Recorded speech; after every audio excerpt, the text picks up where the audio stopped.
Hi and welcome to another repaint video. As the title and thumbnail indicate, this is the making of the cannon. She is my 6th repaint in my Monopoly series. How do you even pronounce that? 6th? Oh boy. Boy, do I wish I were a better student in grade school. Anyway, many have written and commented that I should include a couple more tokens. The dog and wheelbarrow were most popular, so this series is extended. Huzzah! I'm looking forward to some cottagecore and a little puppy. The cannon is combined with a sweet Lolita theme, lots of pink. Thankfully, I have been a collector of the Gothic Lolita Bible since I was like 16, so I had a lot of reference material and inspiration, particularly from this issue, which apparently has a bunch of pull-up patterns too. How have I not noticed this before? Look at these tiny clothes, they're so precious. I've only customized one pull-up before this video, which I named Nemo the Emo. Yeah, but I'm fairly certain there will be a pull-up custom in the future, so yeah. Anyway, let's make a cannon first. I used Frankie as a base because her light teal color complements pink so well. This doll was in good shape except for her hair, which was filled with glue. As usual, I heat the head with a blow dryer before decapitating her. I cut her hair close to the scalp, scrape the rests out with a screwdriver, and then make an incision to take out the hair from the inside of her head. I will glue the hair so in the end the incision won't be in the way. Then I take off the paint with 100% acetone, creating a blank canvas. Is it just me, or should there be a toy company that sells these types of dolls to customizers without paint, hair and clothes and such? The problem is that even if there are options like Barbie, Cave Club and Rainbow High, Monster High is the only one that has non-human skin colors, and well, they don't make these anymore for others than collectors, which means that they're rare and expensive. Excuse my ranting. After prepping the head, I can start on the face up. I wanted to give her a little bit of a wink, not a complete wink, just a little, you know, crooked smile. As usual, I use brown to make the outlines, then red for the waterline, then I lay down the base for everything. To make the lashes a bit softer, I nowadays use black at the base, then I used saturated pink as eyeshadow and blush. Some boop on the snoot and more blushing. I wanted it bright pink as a base, so I could then use acrylics, you know, in light pink. The second layer, more colors. I wanted to give her brown eyes because I think it's so beautiful and none of my Monopoly dolls have brown eyes so far. I colored the iris with a mix of watercolor pencils and pastels. Honestly, I think I'll use more pastels on the iris from now on. The base of the eyebrows was made with more pastels before I used my eraser pen to erase some lines. Then I highlighted the nose bridge before adding some blue and yellow, then some lashes, hairs, some veins and defining of the lips and nose.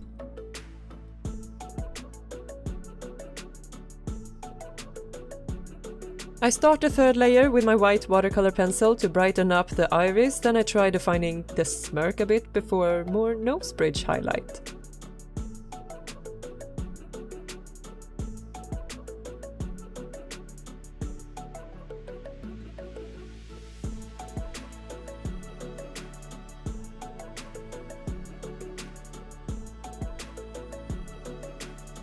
To smoothen the pastels a bit, I used a Q-tip, then I added freckles. For that, I use a mix of water and pastels, so if I don't like some of them, I can easily erase parts. This is why I used such dark pink. I wanted to give her light pink heart freckles too, and a dark base made them stand out. One of the hardest parts about art is, in my opinion, is knowing when to stop. You know, you have the peak point where it's like at its best, but then you decide to add something and it just ruins it all. Maybe it's just me, I don't know. I can't be alone in this, but I think this time I managed to stop in time.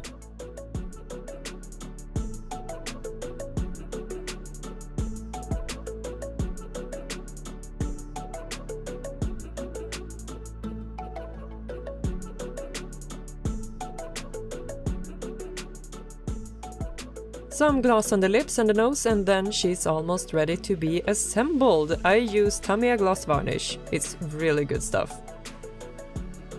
Did I mention I bought an insane amount of glitter glue? This stuff is amazing. It's such a versatile addition to everything and anything, so yeah.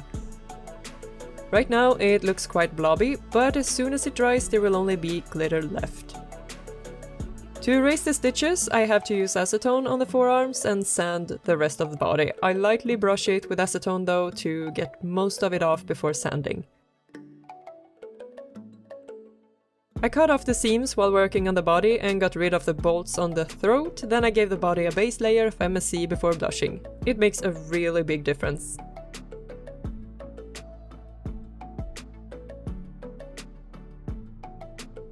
The hair I made out of acrylic yarn. I cut it, tie it, brush it and flatten it. Super simple and easy. I love making wefts, not a fan of rerouting to be honest.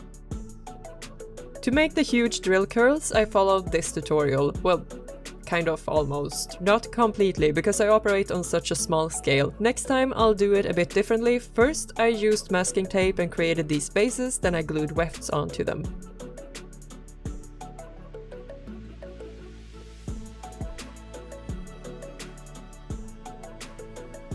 I've had this since I used to have a fluffy death hawk, which is a pretty long time ago. Now it's used in crafting.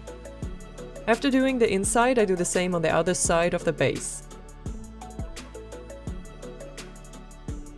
It needed some trimming and it's not perfect, but for the first attempt I was really happy. I make 3 incisions inside the neck hole and cut the neck peg before I detach the head.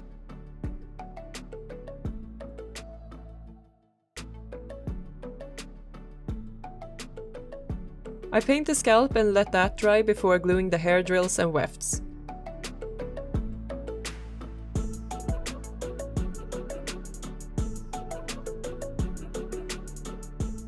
This was tricky, but it looked cool in the end. Or not. To the salon!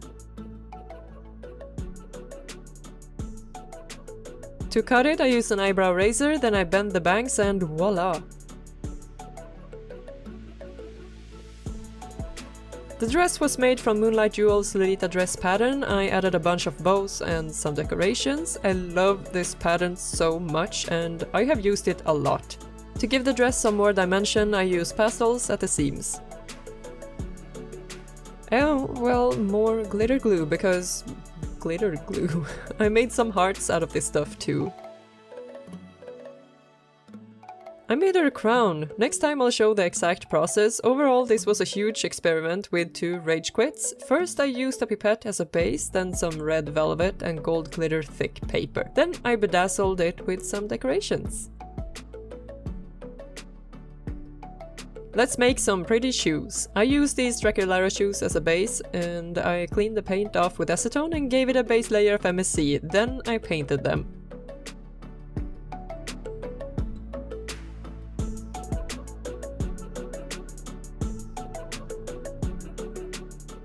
And more glitter glue. Then some ribbons before I decided to fill in the heart and make it sparkly with some UV resin and iridescent foil.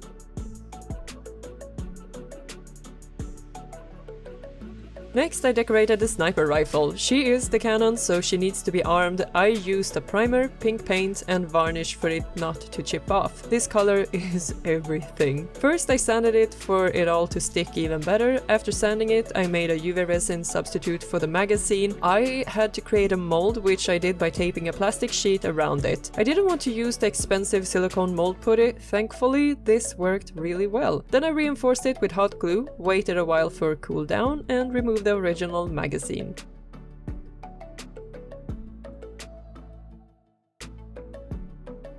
I wanted the magazine to be a bit sparkly, so I added some pieces of iridescent foil to the resin before scooping it into the mold. I took one side at a time, curing between, and then I could demold it.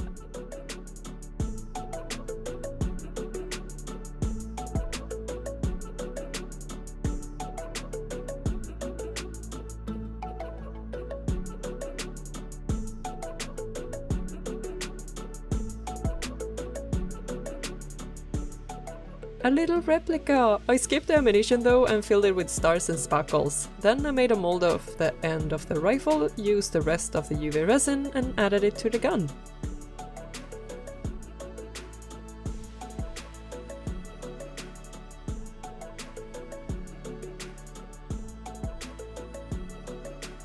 This popped in perfectly, the fit was so snug, I was actually a little bit surprised.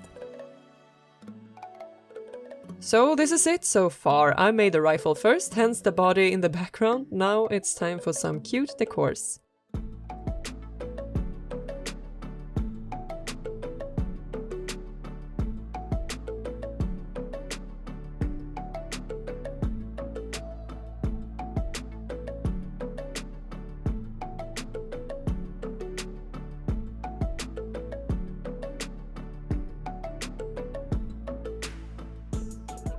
so perfect, I love it. Next is the stand. This resin has now officially gone bad with yellow spots, but I wanted to use lace anyway, so that was okay. I mix it and pour it into my homemade mold, then while that cures, I cut out and prepare the game board.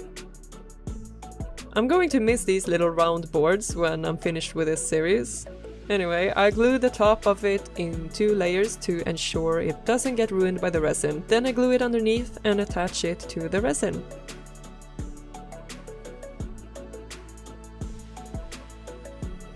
I made some more replicas to use as decorations on the stand, this time some handguns. More hot glue mold, more UV resin.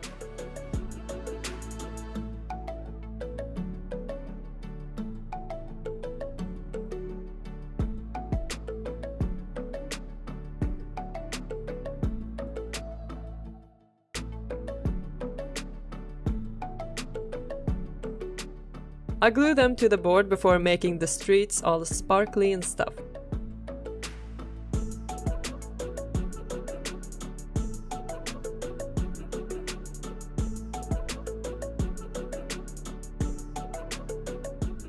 Then I drilled a hole and attached the wire. I did it before the glitter glue had dried because I had a mental glitch. I smudged half of it. Then I had to fix it.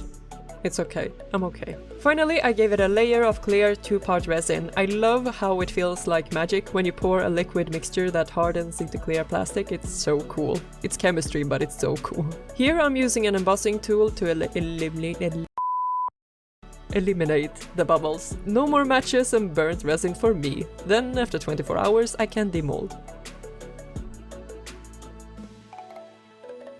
I cut the edges with scissors, then I add another layer of resin, which doesn't show. Then again after 24 hours I bend the wire into a saddle shape.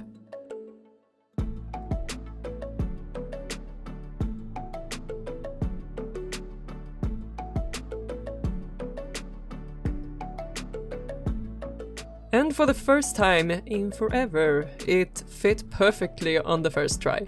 I added the soft velvet disc at the bottom as usual, then I proceeded with adding ribbons and lace. This hides the yellow spots on the white resin and it looks super cute. This is the last time I'll use this resin, I'm on to another bottle already. But for this project it was okay since I was going to decorate it anyway. It is a shame throwing things away.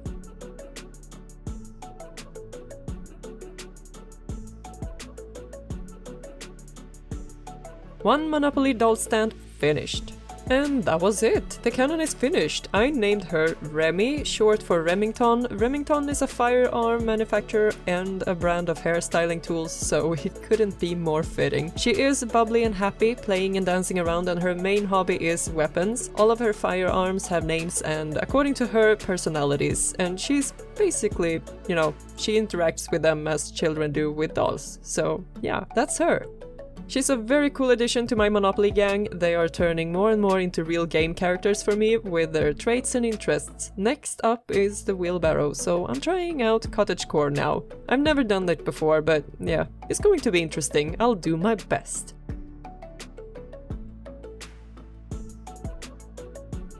Anyway, this is what I started with, and this is the result. Remy, my little sweet Lolita with her sniper rifle named Epilogue. It's very sarcastically named, Epilogue. I have many of these miniature weapons, and I'm thinking of making them all pink and cutely decorated. It would be really fun. I hope you enjoyed watching the process, as I hope you have a nice day or evening, depending on when you're watching this. Until next time, bye!